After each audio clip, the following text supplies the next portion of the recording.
नमस्कार दोस्तों महाराष्ट्र और झारखंड के चुनाव के बीच आज बात भारत की स्ट्रेटेजिक पोजीशन की करते हैं। पिछले दिनों अंतर्राष्ट्रीय फलक पर दो बड़े घटनाक्रम हुए हैं जिनका अपने देश से सीधा रिश्ता है। एक बड़ा इंटरनेशनल घटनाक्रम और कतार में है जिसका असर भी पूरी दुनिया पर होगा, भारत पर भी होगा। आज उन तीनों घटनाक्रम पर मैं आपसे बात करने जा रहा हूं क्योंकि उन सब के साथ जुड़ी है भारत की वो ताकत जिसे अब रूस और चीन जैसी महाशक्तियां भी अपने पाले में करने को बेताब हैं। दोस्तों, आप सब मेरे इस YouTube चैनल को भरपूर प्यार दे रहे हैं। अपना प्यार हमारे YouTube चैनल को इसी तरह देते रहें। अगर अभी तक हमारा ये YouTube चैनल एक्सक्लूसिव खबर सब्सक्राइब नहीं किया है तो प्लीज हाथ जोड़कर रिक्वेस्ट है, फौरन इसे सब्सक्राइब कर लीजिए और हर वीडियो को आप जरूर से देखें। वीडियो को लाइक करें और अपने जान पहचान के लोगों तक इसे शेयर करें ताकि हमारी टीम पूरे जोश के साथ ऐसे ही रोजाना आपके लिए रिसर्च बेस्ड स्टोरीज लेकर आती रहे। इस वीडियो को तैयार करने में भी हमारी टीम ने काफ़ी मेहनत की है और रिसर्च भी की है। अच्छी रिसर्च आपको इस पूरे वीडियो के अंदर दिखाई पड़ेगी। इसीलिए आप सभी से रिक्वेस्ट है कि इस वीडियो को पूरा देखें और हमारे सुझाव हमें कमेंट बॉक्स में ज़रूर दें। आप जो भी सुझाव देंगे उससे हमारा जोश बढ़ेगा और जो तकनीकी कमियां लगेंगी उसको हम दुरुस्त करेंगे। हमारा ये प्रयास है और आपके सुझाव हमारे लिए बहुत ज़्यादा कीमती हैं। दोस्तों, 5 दिन पहले चीन ने अपना अड़ियल रवैया छोड़ते हुए भारत के साथ लाइन ऑफ एक्चुअल कंट्रोल यानी LAC पर अपनी सेना की वापसी पर बड़ा करार किया है। 2020 में गलवान में झड़प के बाद से जो तनाव चीन बॉर्डर पर बना हुआ था उसमें अभी कमी आएगी। सेनाओं के डिसएंगेजमेंट का यह फैसला ब्रिक्स की रूस में हुई समिट से ऐन पहले किया गया, जहां चीन के राष्ट्रपति शी जिनपिंग की मुलाकात प्रधानमंत्री नरेंद्र मोदी से होनी थी। यह मुलाकात हुई तो बॉर्डर के इश्यूज पर एक अच्छी खबर के परिप्रेक्ष्य में हुई। यह भारत की बड़ी जीत है। रूस के कजान शहर में आयोजित ब्रिक्स समिट में भारत की एक और ताकत सामने आई। रूसी राष्ट्रपति व्लादिमीर पुतिन चाहते हैं कि ब्रिक्स देशों के बीच आर्थिक लेन देन का एक नया मॉडल तैयार किया जाए जिसमें अमेरिकी डॉलर का कोई दखल ना हो। अमेरिकी डॉलर आज बहुत मजबूत स्थिति में है, इसीलिए दुनिया में उसका दखल है और रूसी राष्ट्रपति चाहते हैं कि उसका दखल कम हो, बिल्कुल ना हो, लगभग ना के बराबर हो। इसमें भी भारत की बहुत ज़्यादा भूमिका होने वाली है। दोस्तों, ये दोनों घटनाक्रम आपने पिछले दिनों पढ़े और सुने जरूर होंगे। आज बात इसके पीछे की कूटनीति समझने की है। 2020 से चीन बॉर्डर पर जिस दबंगई के साथ भारत से चीन उलझ रहा था, अपनी गलती को कभी कबूल नहीं करता था, वही चीन अचानक से डिसएंगेजमेंट पर क्यों राजी हो गया है? इस मुद्दे पर प्रधानमंत्री नरेंद्र मोदी और उनकी सरकार हमेशा विपक्ष के निशाने पर रही है। मोदी सरकार तब और ज्यादा कटघरे में आ जाती है जब ऐसी रिपोर्ट्स निकलकर सामने आती है कि साल 2020 में बॉर्डर पर चीन के साथ तनाव के बावजूद भारत का उसके साथ कारोबार लगातार बढ़ता जा रहा है। इस कारोबार में भारत से चीन जाने वाले सामानों का हिस्सा कम और चीन से भारत आने वाले सामानों का हिस्सा बहुत ज्यादा होता है। चीन पर यह भी आरोप लगते हैं कि उसने विकासशील देशों को अपने सामानों का डंपिंग ग्राउंड बना दिया है और भारत उसका बड़ा हिस्सेदार भी है। यह बात सच भी है, गलत नहीं है। दीपावली की लाइट से लेकर किचन में इस्तेमाल होने वाले लहसुन तक, समझिएगा, फिर रिपीट कर रहा हूं, सुनिएगा, दीपावली की लाइट से लेकर किचन में इस्तेमाल होने वाले लहसुन तक भारतीय बाजार में भरे पड़े हैं। अमेरिका के बाजार तक चाइनीज सामानों से पटे पड़े हैं। नेता प्रतिपक्ष राहुल गांधी ने इस मुद्दे को अमेरिकी सरजमी पर ही अपने दौरे में उठाया था। और दोस्तों, चीन की यही एग्रेसिव मार्केटिंग बाजारों पर कब्जा करने की इसी रणनीति में छिपा है। चीन का मौजूदा बदला रवैया, जैसे अभी चीन बदलाव लाया अपने अंदर, चीन के बिगड़ते अंदरूनी आर्थिक हालात भारत को लेकर उसका स्टैंड बदलने को मजबूर करने की एक बड़ी वजह है। चीन के अपने देश में कारोबार का हाल बहुत ही ज्यादा बुरा है, बहुत ही ज्यादा। उसकी अपनी मार्केटिंग सैचुरेशन लेवल पर जा चुकी है, जो छोटे कारोबारी दूसरे देशों के साथ बड़ी व्यापारिक डील करने में सक्षम नहीं है। वहां उनके कारोबार बर्बाद हो रहे हैं।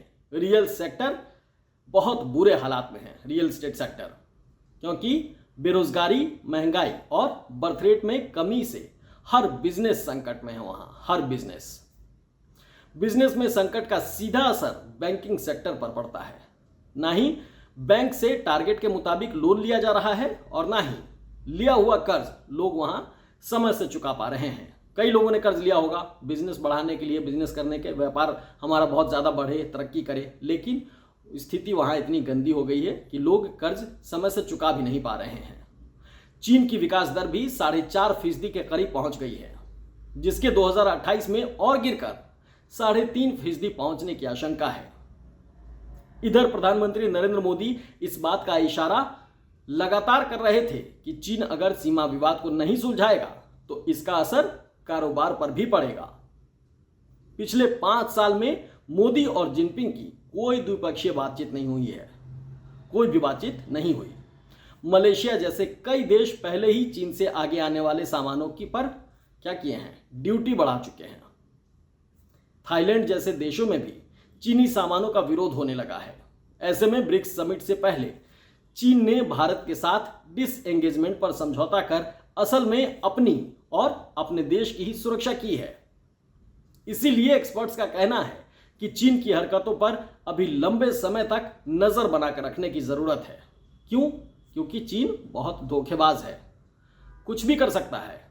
उसके अपने अंदरूनी हालात सुधरते ही चीन अगर कोई चालाकी करने लगे तो हैरान होने की भी बात नहीं होगी, क्योंकि कई बार चीन धोखेबाज वाली जो उसकी हरकत है वो सामने आ चुकी है। ब्रिक्स में जहां चीन के राष्ट्रपति शी जिनपिंग प्रधानमंत्री नरेंद्र मोदी से मिले, वहां होस्ट कंट्री रूस के राष्ट्रपति पुतिन के साथ भी प्रधानमंत्री नरेंद्र मोदी की चर्चा हुई। ब्रिक्स के देश आपसी कारोबार में अमेरिकी डॉलर के दबदबे को खत्म करना चाहते हैं। अभी दुनिया का करीब 60% लेन देन डॉलर में होता है पूरी दुनिया भर में। इसके लिए हर देश को अमेरिकी बैंकों में कुछ निश्चित रकम भी रखनी होती है। ये रकम कहीं ना कहीं अमेरिकी अर्थव्यवस्था को मजबूत करती है, जबकि ये रकम अमेरिका की है भी नहीं, फिर भी मजबूरी है, वहां रखना पड़ता है कुछ पैसा, जो अमेरिकी अर्थव्यवस्था को बहुत ज़्यादा मजबूत करती है। इसके अलावा किसी देश की करेंसी के बदले डॉलर देने के एवज में अमेरिका की कमाई भी होती है, जिसे सामान्य रूप से आप एक्सचेंज कमीशन समझ लीजिए या फिर ट्रांजैक्शन चार्ज, जैसे आप किसी यूपीआई पेमेंट की वर्किंग देखते हैं। दरअसल ये सिर्फ अमेरिकी करेंसी की बात नहीं, पूरे अमेरिका की बात है। अमेरिका और रूस किस तरह दो ध्रुव हैं, ये सारी दुनिया जानती है। और वैश्विक उपनिवेश की राह में चीन जिस तेजी से बढ़ रहा है, उस पर भी अमेरिका नकेल कसता जा रहा है। सामरिक सुरक्षा के मुद्दों पर भी चीन और रूस का टकराव अमेरिका से चलता रहता है। इस सब के बीच भारत आज इतनी बड़ी शक्ति बन चुका है कि वो आपस में टकराने वाली हर महाशक्ति से सीधे रिश्ते रखता है और अपनी शर्तों पर, यह भी बहुत ध्यान देने वाली बात है, अपनी शर्तों पर सीधे रिश्ते रखता है। अमेरिका ने यूक्रेन से युद्ध के बाद जब रूस पर तेल निर्यात का प्रतिबंध लगाया था, तो भारत ने उसकी परवाह किए बगैर रूस से सस्ता कच्चा तेल खरीदा और पश्चिमी देशों को बेच दिया। इसमें भारत को खूब मुनाफा भी हुआ, जिसके लिए प्रधानमंत्री नरेंद्र मोदी और उनकी सरकार फिर आलोचना का शिकार हो गई। क्यों की गई आलोचना? क्योंकि इस सस्ते तेल का फायदा भारत के लोगों को नहीं दिया गया। इसीलिए प्रधानमंत्री नरेंद्र मोदी और मोदी सरकार की आलोचना की गई। रूस से इस खरीद फरोख्त में करेंसी रुपया ही थी। सबसे बड़ी बात है कि जो लेन देन हुआ वो रुपए में ही हुआ। ऐसे में अब ब्रिक्स देश डॉलर के दबाव से बाहर आना चाहते हैं और अमेरिका के पैरेलल, मतलब समकक्ष, अपनी एक इकोनॉमी खड़ी करना चाहते हैं। इसके जरिए रूस और चीन अमेरिका को चुनौती भी देना चाहते हैं, जिसके लिए ये दोनों देश भारत की अर्थव्यवस्था, बड़े बाजार और स्ट्रैटेजिक पोजीशन को अपने हक में इस्तेमाल करना चाहते हैं। हालांकि भारत का स्टैंड हमेशा की तरह साफ है, कोई दुविधा नहीं है। भारत दुनिया के तमाम देशों से अपने रिश्ते और अपने देश भलाई के मुताबिक तय करेगा, मतलब अपने देश भलाई के मुताबिक ही वो तय करेगा। किसी का बेवजह विरोध भारत की विदेश नीति कभी नहीं रही है। रूस और अमेरिका से एक ही वक्त में बेहतर रिश्ते भारत की आज़ादी के बाद से ही चला आ रहा है।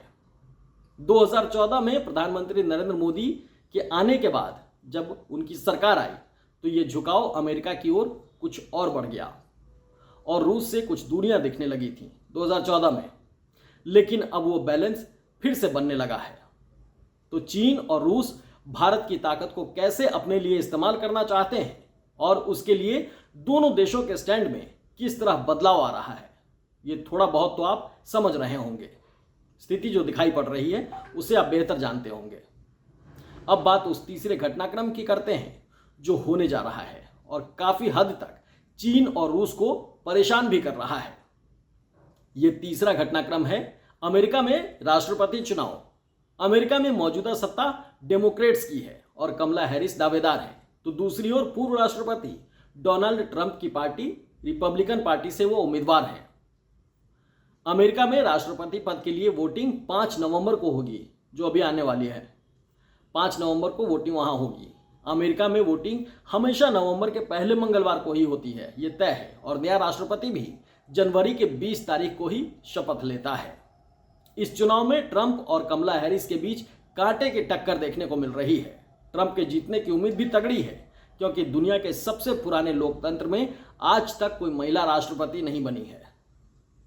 लेकिन हो सकता है कि कमला हैरिस इतिहास रच दे। वैसे चीन को आशंका है कि ट्रंप अमेरिका में वापसी कर सकते हैं, ये चीन भी जानता है। उसको शक भी है, आशंका भी है।